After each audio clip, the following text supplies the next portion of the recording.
Hello and welcome to the weekend warm-up, coming to you live from the Premier League studios. And alongside me, making her weekend warm-up debut, it's Olivia!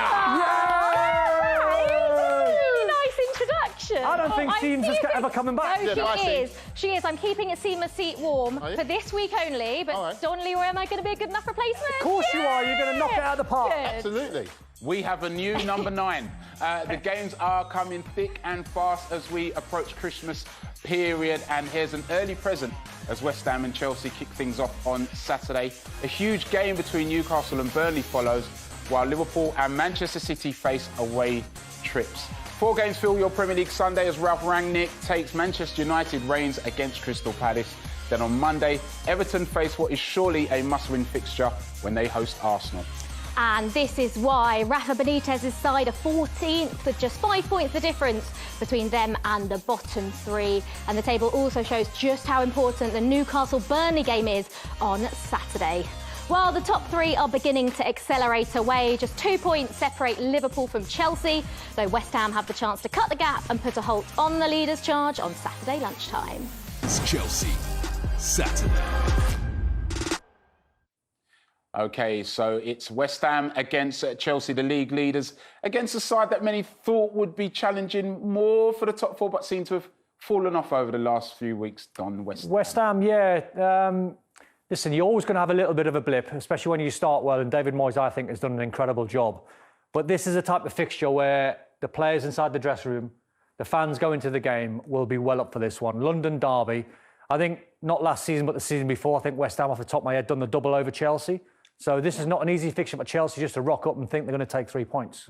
What did you make, Leroy, of... I think the Man City game is sort of an exception, but the Wolves performance and the performance against Brighton on Wednesday, because they weren't clinical enough. They did have those chances in those games, but they didn't take them. No, they didn't. And what was disappointing about the Brighton game, for a lot of the first half, they couldn't get the ball. You know, Brighton controlled the game. Look, Brighton are a decent side, but I just felt...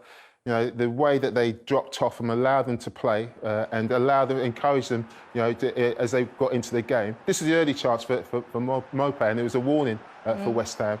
And they got the goal from a set piece, which we've talked about a lot, and we'll talk about a little bit more. But from then on, to be fair, Brighton were absolutely terrific. And I just felt they look a yard off it. You know, Antonio isn't quite as bright. That was really the only other chance. Do you know what? I said to Joe in the build-up to this game? I said, in my mind's eye, Brighton seemed to be West Ham's bogey side, and he went correct. He went, Brighton have never beat West Ham in the Premier League.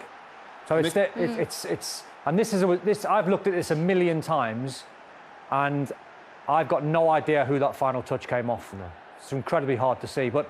On a positive for Brighton fans watching on, I mean, what a finish that is. Lamptey was incredible. It was. Great to see him back. But Mope, he missed sitters last week. He missed a sitter at the start of the game and scores a goal like that. It's typical football, isn't it? Unbelievable. Not many Brighton fans booing there, I see. No, they weren't. You're right, though. Funny that. Just quickly, we could see West Ham's last 3 Premier League results. 1 point out of a possible 9.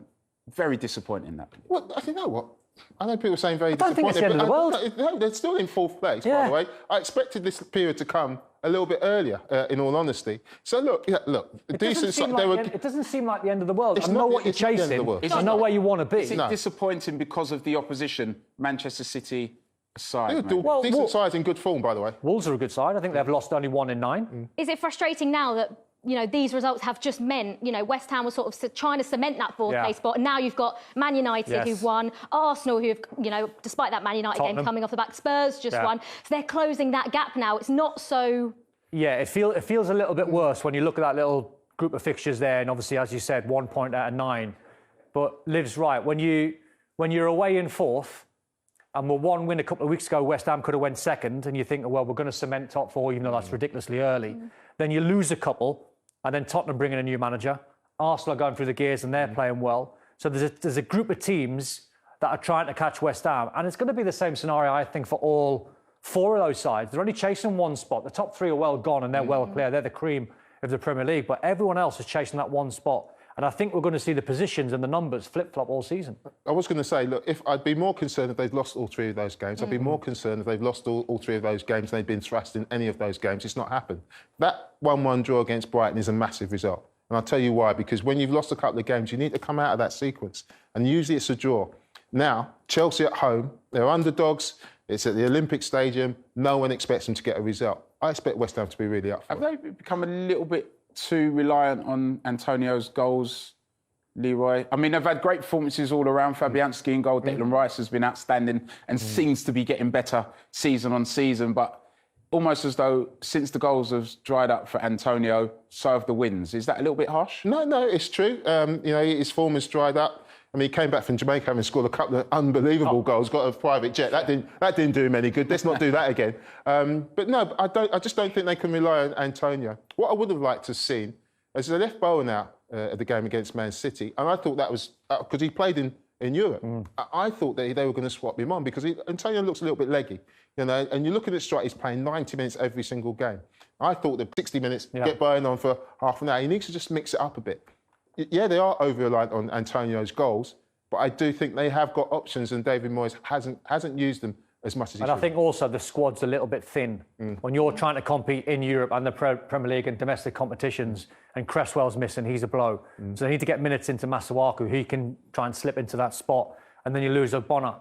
There's players that they've lost with an ACL, and you lose him, and then you get good Dawson in there. So it's one of them for West Ham where I would say 13, 14, 15 players, really, really good.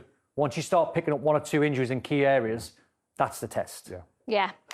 Nice one. OK, so Chelsea might be sitting pretty at the top of the Premier League at the moment, but we've identified a little bit of a weakness, haven't we, Leroy? Especially when it comes to formations when you play against them. That was me and you. That's me and you. That's our job. It's weed into this. We're allowed to take credit for it as well. Yeah. Isn't it? It's a team. We're a team. I didn't realise it was called the Leroy and Don Show. Yeah, well, me neither. We have identified a weakness. We have. And Chelsea's record against opposing sides, starting with certain formations. With a back three, they dropped no points, conceded no goals. Back five, dropped no points, conceded no goals. But against the back four, they dropped 9 points and conceded 6 goals. So, look, it goes to say, Don, if you match up against Chelsea, you're going to come off second best, basically. I think West Ham might go with the back four. I think I can see it. Yeah, absolutely. And, it's bizarre, though, isn't it? It's simple. It is bizarre. And coaches need to look at that sort of stat. Let's have a look at the starting lineups then. West Ham, I think it's quite an easy, for me to pick a West Ham side. It's not really changed from this.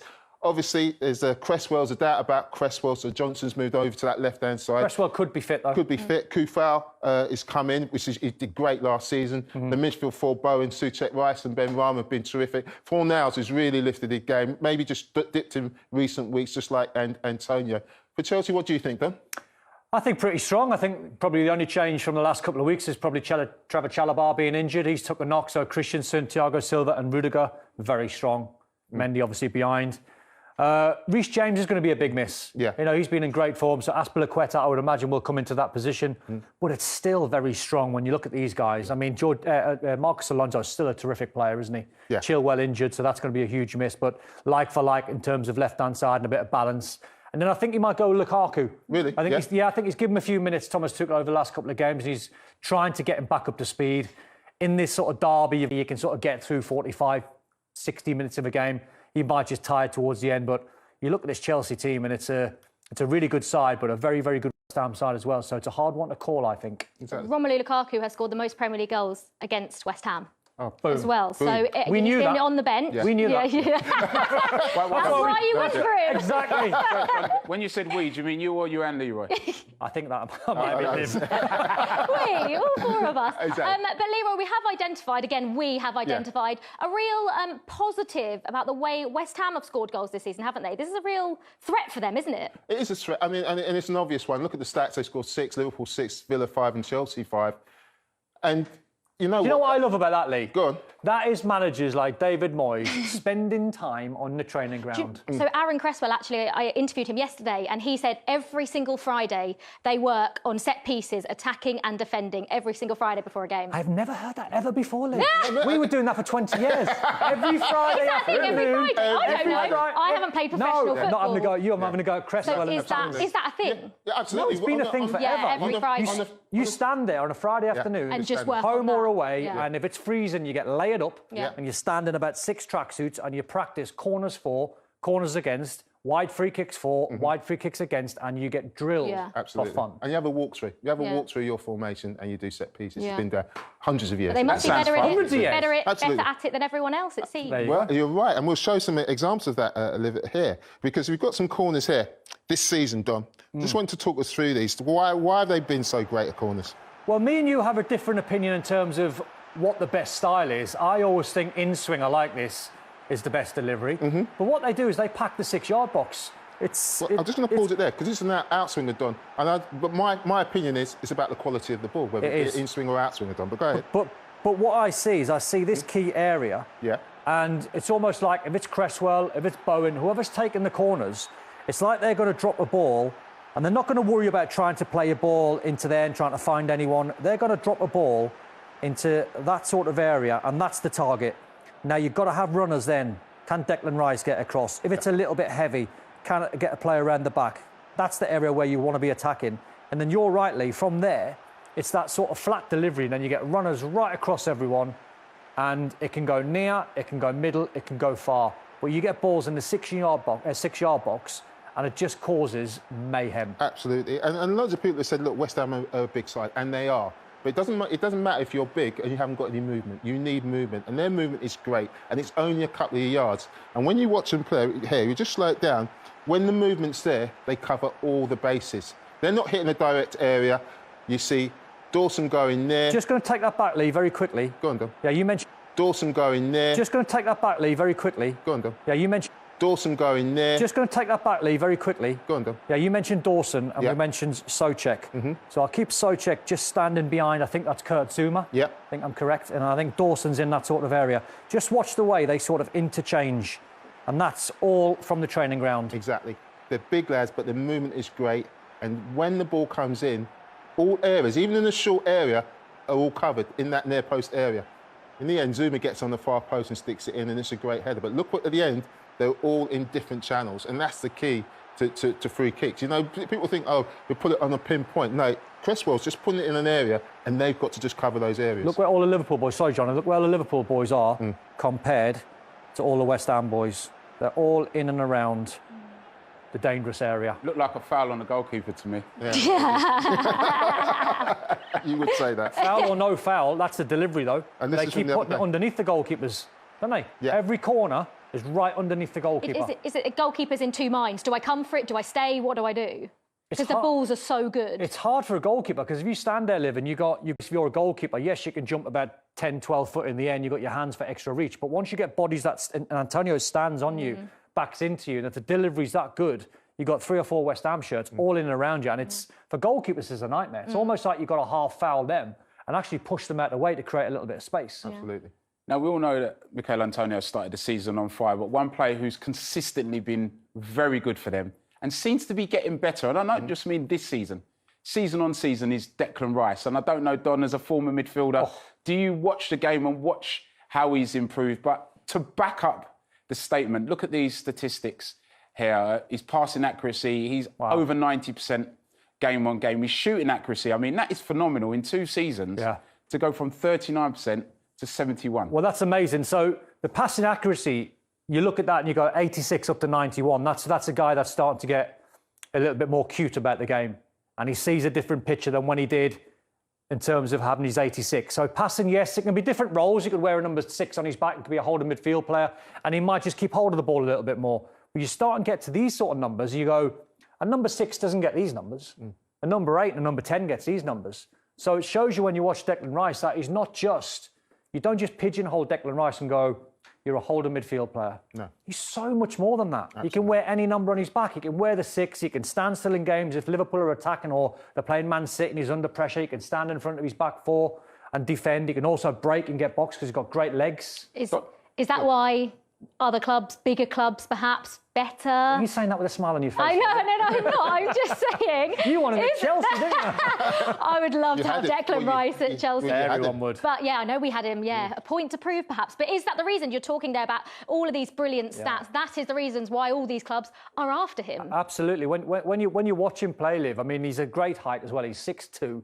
You know that he loves the game. He'll try and be as loyal as possible. Yeah. I think he's one of these players where if West Ham manage to get top 4, I think he stays. Yeah. And I think if they don't, I think West Ham fans are intelligent enough to know he's that good. He could play Champions League football easily. But what I like about him, Don, is everything you said about him. He's added to his game. You've got to remember this kid was a centre-half to start off with. And then we thought, oh, when he goes into midfield, he's just a defensive midfield player. Oh. No, but he can play. Brilliant. And the passing range now, the confidence is there. He's just adding to his game.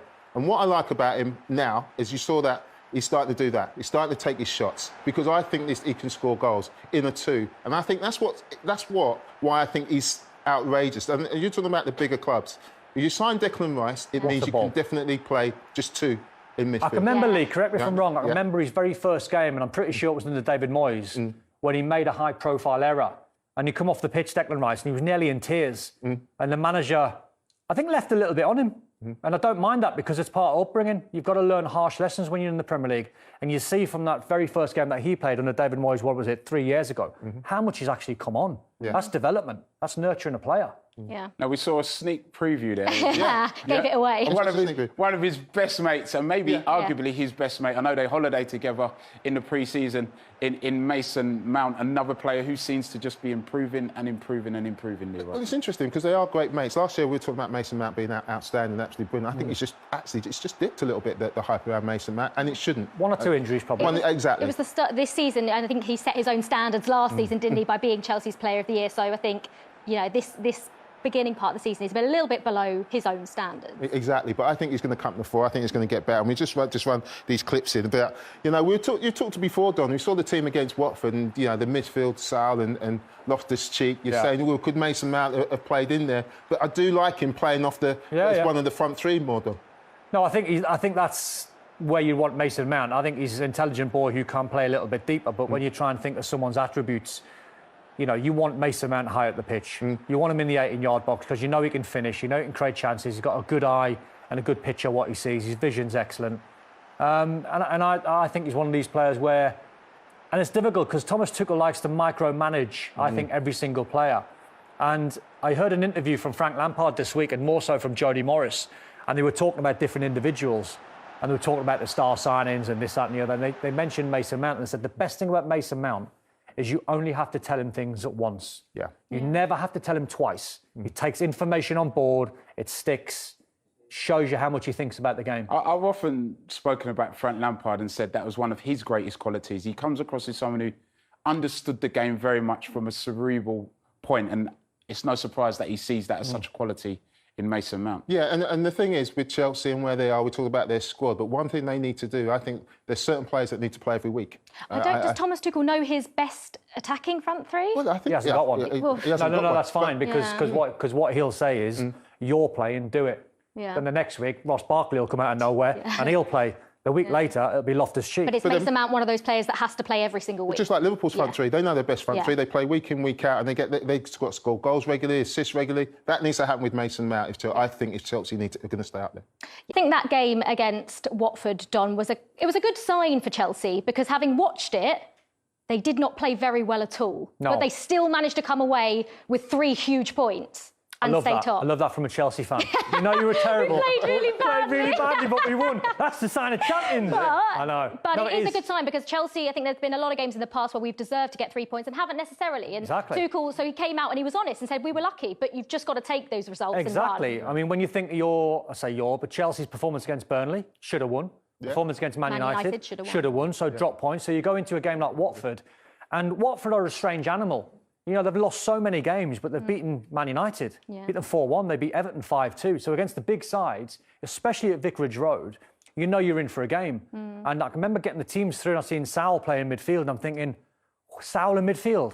He's only played Villa for 45 minutes. He got dragged at half time. Then you play him in a game away from home against Watford, where I don't know if Thomas Tuchel has played too many times before, but he must know the atmosphere is there is hostile. So in the British game, we know what second balls are and we know what get the bits means when they're dropping into midfield. And the opening period of the game, he couldn't get any second balls and he couldn't get any second balls and sort of fight balls, if you like. But, hey, it's all about the win. When you play poorly, if you can grind out a win, it's so important because it just keeps you top of the league, or it certainly keeps you in that graphic there where their feelers are, they're flying.